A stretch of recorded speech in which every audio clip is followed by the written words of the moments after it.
Halo, selamat pagi anak-anak. Apa kabar? Nah, gimana hari ini? Sudah siap belajar? Kalau sudah, sebelum kita belajar, ada baiknya kita berdoa dulu sesuai dengan keyakinan masing-masing ya, agar belajarnya lancar dan kamu dapat menerima pelajaran hari ini. Oke? Berdoa dimulai.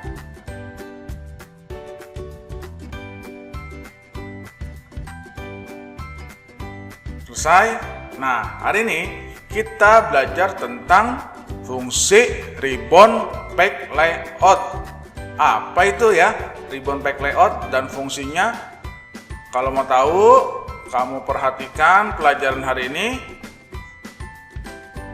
Fokus agar kamu bisa ya. Nah, page layout itu terdapat sekumpulan tool yang dapat digunakan untuk mengatur tampilan dokumen agar dokumen kita ya agar tampak menarik serta sesuai dengan kebutuhan. Seperti mengatur batas atas, mengatur batas bawah, kolom dan lain sebagainya. Nah, sebelum kita lanjut di sini ya, di sini ada grup dari ribbon page layout. Yang pertama ada themes, ada page setup, ada page background, ada paragraph dan range. Nah, fungsinya apa sih masing-masing? Mau tahu? Kita lanjut ya. Yang pertama itu grup themes atau tema ya. Berisi tools untuk melakukan pengaturan tema pada dokumen kita. Juga untuk mengatur pewarnaan, font, dan efek gambar pada dokumen kita ya. Nah, ini grup themes ya. Nah, fungsinya apa masing-masing? Yang pertama, themes. Nah, themes itu ikonnya seperti ini ya. Themes itu berfungsi untuk memilih tema halaman yang meliputi tema halaman. Nah, temanya itu kalau kamu memilih tema dalam sebuah halaman file kamu itu bisa menggunakan themes ini ya. Terus yang kedua, color berfungsi untuk mengatur warna tema halaman. Nah, mengatur warnanya ya. Mengatur warna tema terserah, kamu bebas mau warna apa aja, di situ ada ya. Terusnya kemudian fonts itu difungsikan untuk mengatur tema efek terhadap objek shape yang terdapat di halaman dokumen. Mengatur tema font itu berarti hurufnya diatur seperti apa ya, bisa di font ini, icon font. Yang ketiga adalah efek, digunakan untuk mengatur tema efek terhadap objek shape. Objek shape itu bisa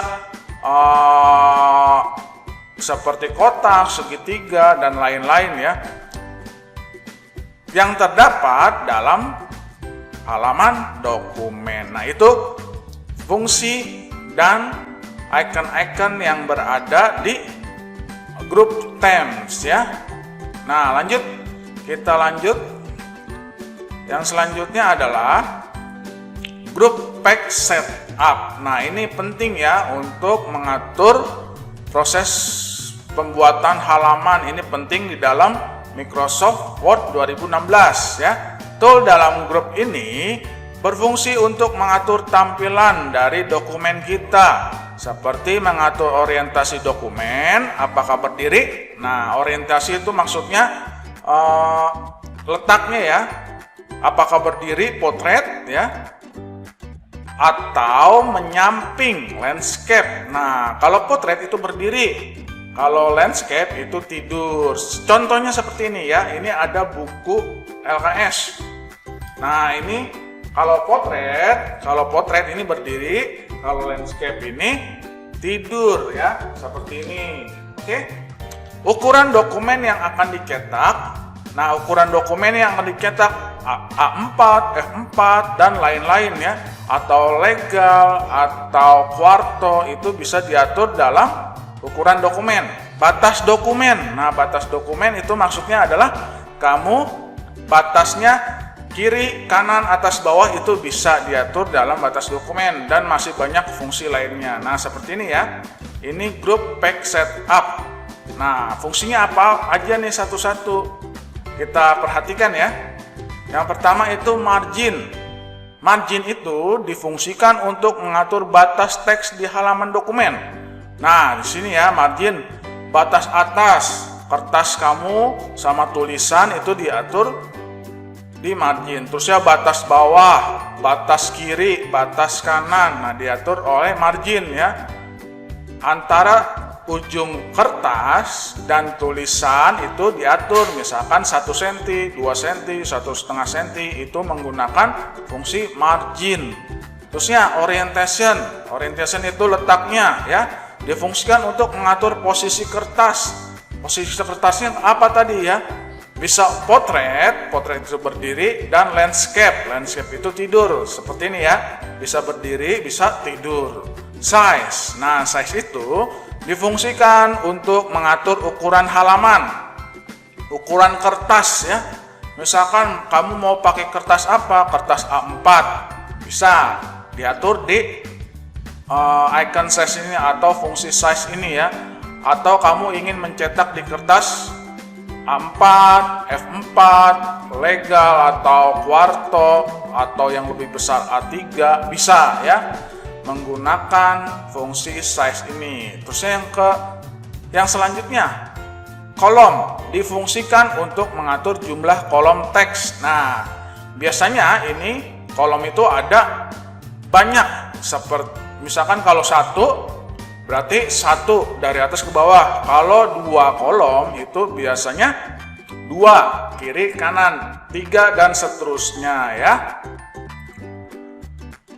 Bisa juga ini menggunakan kolom koran, namanya kolom koran ya. Nah, kamu kalau sering baca koran itu bisa ada 2, 3 dan seterusnya ya. Ada 3 baris atau 3 kolom, 4 kolom. Nah, itu diatur dalam icon kolom ini. Yang selanjutnya break difungsikan untuk kontinuitas dalam maupun halaman maupun kolom teks. Nah, ini ya, break itu antara kolom halaman atau kolom teks itu ada kontinu, ada jedanya, ada jaraknya ya. Terusnya ada line numbers difungsikan untuk mengatur kontinuitas nomor baris teks. Nah, ini ya, line number itu antara nomor 1, nomor 2, nomor 3 dan seterusnya itu ada jaraknya. Ada juga yang terakhir hyphenation difungsikan untuk memisahkan suku kata dengan tanda hubung secara otomatis. Nah, tanda hubungnya apa? Misalkan fungsikan. Nah, nanti fungsikan ini dipisah ya, fungsi terusnya stripkan. Nah, begitu ya. Ini fungsinya. Terusnya ada di sini ada lagi ya fungsikan ya. Di sini ada kata fungsikan ya. Nanti fungsi terusnya stripkan itu bisa otomatis kalau kamu menggunakan fungsi hyphenation ini. Oke, kita lanjut. Yang selanjutnya ada grup page background. Nah, background apa sih? Page itu halaman ya. Background itu berarti latar belakangnya apa. Tool ini berisi icon-icon dari menu yang berfungsi untuk mengatur tampilan pewarnaan dokumen serta bisa memberikan border pada dokumen. Nah, border itu maksudnya adalah garis tepi, border, bingkai ya. Nah, di sini ada, nah ini lihat ya. Di sini ada grup page background. Fungsinya apa nih dari masing-masing icon yang ada di page background ini ya? Fungsinya yang pertama itu ada icon watermark. Nah, watermark ini ya. Nah, ini difungsikan untuk memberikan efek tanda air di belakang teks. Maksudnya tanda air apa? Bukan air ya. Bukan air di sini, tapi tandanya misalkan kamu mempunyai file itu milik kamu ya. Misalkan kamu namanya A. kamu bisa menggunakan watermark ini untuk menandakan bahwa file ini milik kamu ya. Bisa kamu namakan di belakang tulisan dokumen ya. Yang selanjutnya ada page color. Page color difungsikan untuk mengatur warna latar halaman. Warna latar ya. Berarti halaman itu kan kalau kertas putih kan biasanya warna putih saja ya. Nah, ini kamu atur bisa berwarna-warni ya menggunakan page color ini. Kertasnya atau halamannya bisa kamu warnain sesuai dengan keinginan kamu ya. Ada juga page border. Nah, difungsikan untuk mengatur garis tepi halaman. Garis tepi ya. Kayak tadi bordernya garis tepi nih. Di halaman itu biasanya ada garis tepinya biar lebih bagus kelihatannya ya. Nah, untuk membuat page border ini bisa menggunakan icon page border yang ada di grup page background. Oke, kita lanjut. Yang selanjutnya adalah grup paragraf. Nah, grup paragraf ini berfungsi untuk mengatur jarak untuk separagraf atau teks ya, mengatur jarak. Ada fungsi indent ya, ada fungsi spacing. Nah, fungsinya apa aja? Kita lihat, indent itu difungsikan untuk mengatur batas teks. Nah, batas teks ya. Nah, ini batas teks nih, seperti ini. Misalkan kamu teksnya 1 cm, 2 cm atau lebih ya, atau 0,5 cm bisa left. Left itu kiri, bagian kiri. Berarti bagian kiri halaman itu bisa diatur dari left yang ini ya. Kemudian ada right, itu berarti kanan. Mengatur batas yang kanan ya. Bisa juga misalkan 1 cm, 2 cm dan seterusnya atau 0,5 cm bisa. Ada spacing. Spasi itu dari, nah ini spasi maksudnya adalah tulisan ini dengan tulisan ini itu tidak terlalu mepet nih. Ini spasi ya, tuh. Ini spasi namanya ya. Before berarti kamu sebelum teks bawah itu kamu bisa diatur pakai yang ini ya, before. After itu berarti kamu dipepetin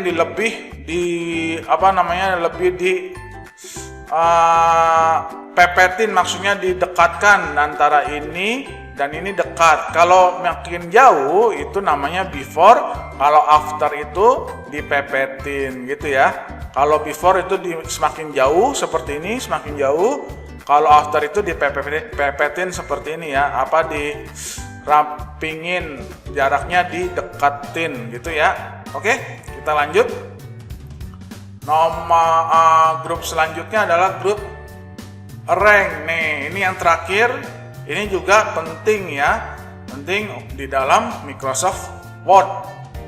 Apa sih fungsinya? Berisi menu-menu untuk mengatur posisi tampilan dari gambar yang kita insertkan, dari gambar yang kita masukkan ke dalam dokumen. Misalkan foto, gambar kotak, gambar segitiga, gambar yang disimpan di komputer kita ya, foto-foto, gambar-gambar dari Google dan lain-lain ya, bisa itu dimasukkan di sini dan diatur. Nah, pengaturannya gimana? Kita lihat ya. Di situ pengaturan dari group rank ada position. Nah, position itu digunakan untuk mengatur posisi objek di dalam suatu halaman. Posisinya mau di depan, mau di atas, mau di bawah, mau di samping, mau di tengah, kiri, kanan, itu bisa diatur menggunakan fungsi position. Terusnya ada wrap text. Nah, difungsikan untuk mengatur fungsi objek dalam kaitannya dengan paragraf. Nah, misalkan kalau kamu mau menginsert atau memasukkan gambar yang ada tulisannya, itu kamu bisa atur, bisa menggunakan wrap text ini. Entah gambarnya di belakang tulisan, atau gambarnya di depan tulisan, atau gambarnya itu di samping tulisan. Itu bisa diatur menggunakan wrap text ini. Terusnya ada bring forward difungsikan untuk memposisikan suatu objek dengan objek lain. Nah, ada dua objek, 3, 4 dan seterusnya. Itu bisa diatur dengan menggunakan bring forward ini ya. Ada send backward difungsikan untuk mengirim objek terpilih ke belakang objek lainnya. Nah, misalkan ada kamu 3 objek, yang A dan yang B. Yang A itu mau di depan objek yang B. Nah, itu bisa diatur melalui send backward ini ya. Terusnya ada selection pen difungsikan untuk mengatur posisi objek lepas ya. Ada line difungsikan untuk mengatur posisi objek lepas. Tunggu, oh ini line-nya difungsikan untuk mengatur posisi objek lepas juga. Nah, ini ya. Grup difungsikan untuk mengelompokkan beberapa objek menjadi satu grup. Nah, satu grup misalkan gambar ABC itu bisa diposisikan dalam satu grup. Itu berarti mereka dalam satu D, E, F itu satu grup bisa ya. Berarti pengaturannya nanti grup A dan grup B beda. Terusnya ada rotate difungsikan untuk memutar dan membalikkan objek terpilih. Ya, memutar misalkan berapa derajat, misalkan 60 derajat, 90, bisa 120, bisa 180, bisa 360, bisa ya. Itu diputar. Oke, sampai sini sudah selesai untuk pembelajaran ribbon pack layout. Semoga apa yang Bapak berikan bisa kamu terima dengan baik. Kalau masih bingung bisa kamu putar ulang videonya. Oke? Selamat pagi, tetap semangat dalam belajar di rumah walaupun di rumah ya. Nanti kita akan belajar di sekolah jika situasi sudah